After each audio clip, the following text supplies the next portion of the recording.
வணக்கம் நேர்களே, வாழ்க வளமுடன், வாழ்த்துக்கள். அதாவதுங்கய்யா, நீங்கள் டவுனுக்குள்ளே சிட்டிக்குள்ளே வந்து வீடு கட்டுறது, தொழில் பண்ணுறது, மற்றது எல்லாமே பேசுகிறீங்கய்யா. விவசாயத்தை பற்றி பேசுங்கய்யா. விவசாயம் பேசினா தான் நம்ம உணவு சாப்பிட முடியும். விவசாயத்தை பற்றி தெளிவாக கொஞ்சம் சொல்லுங்கய்யா அப்படின்னு சொல்லி வரக்கூடியவங்க எல்லாமே கேட்பாங்க. ஏன்னா நம்ம டவுனுக்குள்ளே இருந்து சொல்கிறதுனால அதை பற்றி சொல்ல, விவசாயத்தில் உள்ளவங்க வந்து கேட்டாங்கன்னா அப்புறம் விவசாயத்துக்கு நம்ம பதில் சொல்லி தான் ஆகணும்.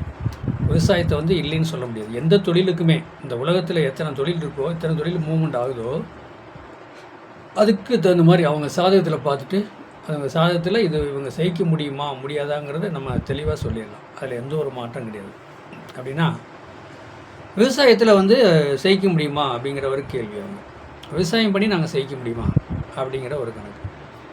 அதுக்கு வந்து உதாரண சாதகம் ஒன்று இருக்குது.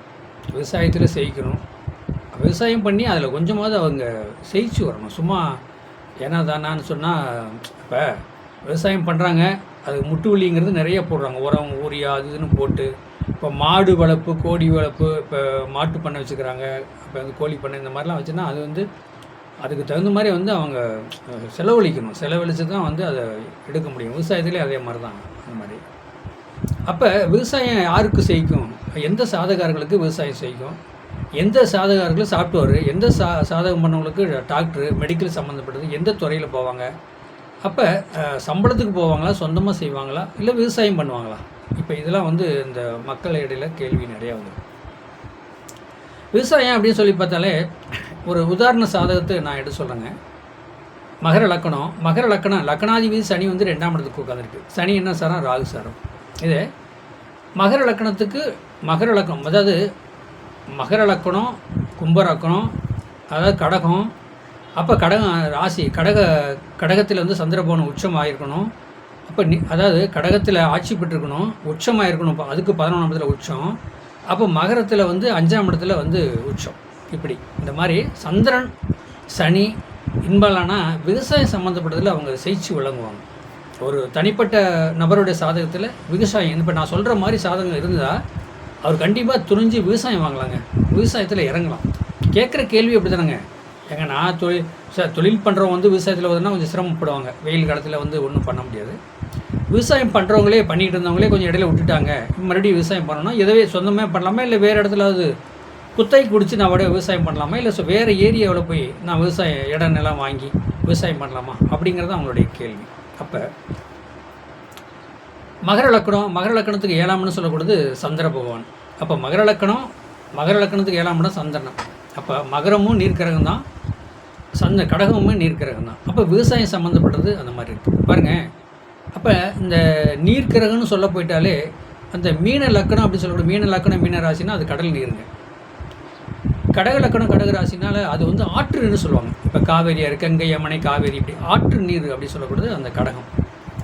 அப்போ மகரம்னாலே சரிங்க, அதுவும் வந்து ஒரு நீர் சம்மந்தப்பட்டதான். அப்போ அப்படி சொல்லலாம். விருச்சிகம்னாலே நீர். இது வந்து எப்படின்னா அது இந்த தேங்கி நிற்கிற குளத்தில் வந்து தேங்கி நிற்கும். பெரிய பெரிய குளம்லாம் பார்த்திங்கன்னா மழை பெஞ்சால் தேக்கி வச்சுருந்து விவசாயத்துக்காக அந்த நீர் பாய்ச்சல் இருக்குது. நான் நிறைய பார்த்துக்கிறேன். அது குழம்பி நிற்கக்கூடியது. அது ரெட்டின் பாத்ரூம் இந்த மாதிரி ரொம்ப அதில் வந்து நிறையா விருச்சிகத்தில் வந்து பார்த்திங்கன்னா ரொம்ப இந்த கழிவு நீர்னு சொல்லக்கூடியது அந்த மாதிரி எல்லாமே இப்போ விருச்சிகத்துக்கு வரும். அப்போ இந்த விவசாயத்துக்கு பாருங்கள் அந்த குளம் ஏரி அதெல்லாம் இருக்கக்கூடிய நீர்நிலை சம்மந்தப்பட்டது விவசாயத்துக்கு யூஸ் பண்ணுறாங்க. மீன லக்கணம் மீன ராசி கடல், அவங்க மீன் பிடிக்க யூஸ் பண்ணுறாங்க. மீனுக்காக அது கடல் நீரில் போய் மீன் பிடிச்சி அவங்க அந்த மாதிரி புழப்ப ஓட்டிக்கிறாங்க. மகரங்கிறது அது ஒரு நார்மலான அதுவும் விவசாயம் சம்மந்தப்பட்டது, ஏரி சம்மந்தப்பட்டது தான். இருந்தாலும் வந்து நார்மல், ஏன்னா அதில் முதலை சிம்பிள் வச்சுக்கிறாங்க. கடகம் அப்படின்னா ஆறு, அதாவது தண்ணி ஓடிக்கிட்டே இருக்கக்கூடியது. இப்போ காவேரி யாரை பார்த்துருக்கீங்களா, தண்ணி போயிட்டே இருக்கும். கங்கை, யமுனை, காவேரி இந்த மாதிரி நல்ல அந்த அதில் நிறையா நதிகள் இருக்குது, அது ஓடுற நீர். அப்போ அந்த மகர லக்கணம் 7 வந்து சந்திரனவனாக இருக்கார். அவர் உச்சம் பெற்றிருக்கார். அது ஒரு தனிப்பட்ட நபர் சாதகத்தில் நான் உங்களுக்கு சொல்கிறேன். மகர லக்கணத்துக்கு சனி பகவான் 2ஆம் இடத்துல இருக்கார். 7 சொல்லக்கூடாது கடகம்னா சந்திரன் வந்து மகரத்துக்கு 5ஆம் இடத்துல உச்சம் பெறார். அவர் சொந்த நட்சத்திரத்தில் உட்காந்து, சந்திரன் போய் ரிஷுவத்தில் சொந்த நட்சத்திரத்தில் உட்காந்து, அப்போ சொந்த நட்சத்திரத்தில் உட்காந்து அவர் உச்சம். இது தாங்க விவசாயம் சம்மந்தப்பட்டதுக்கு. ஏரி குளம் ஓடுற தண்ணி, கிணத்து தண்ணி, அதில் எல்லாமே இவங்க விவசாயம் பார்க்கலாம். விவசாயம் சம்மந்தப்பட்டது இதுதான். இப்போ தஞ்சாவூர் சைடெலாம் பார்த்தீங்கன்னு வச்சுக்க, விவசாயத்தில் வளர்த்து நிற்பாங்க. அவங்களாம் பார்த்தீங்கன்னா சுத்தபத்தமாக இருப்பாங்க இல்லைங்களா? கோவணத்தை கட்டிக்கிட்டு, வேட்டி கட்டிக்கிட்டு அப்படியே வயலில் உழுதுட்டு இருப்பாங்க. அது எப்படி தெரியுமா? சனியும் சந்திரன் இன்வால்வ் ஆகணும். இப்போ நான் ஒரு உதாரண சாதகம் சொல்லியிருக்கேன்னா, மகர லக்கணம், லக்னாதிபதி சனி போவோம் 2ஆம் இடத்துல உட்காந்துருக்கார், ஆட்சி பெற்றிருக்கார். 7 கூடிய சந்திரன் அவன் 5ஆம் இடத்துல ரிஷபத்தில் உச்சம் பெற்றிருக்கார். 7ஆம் இடத்துல ஆட்சி வீடு, ஆனால் உச்சம் பெற்றது வந்து ரிஷபத்தில், அதான் நிலராசியில் தன்னுடைய சொந்த இருக்கார்.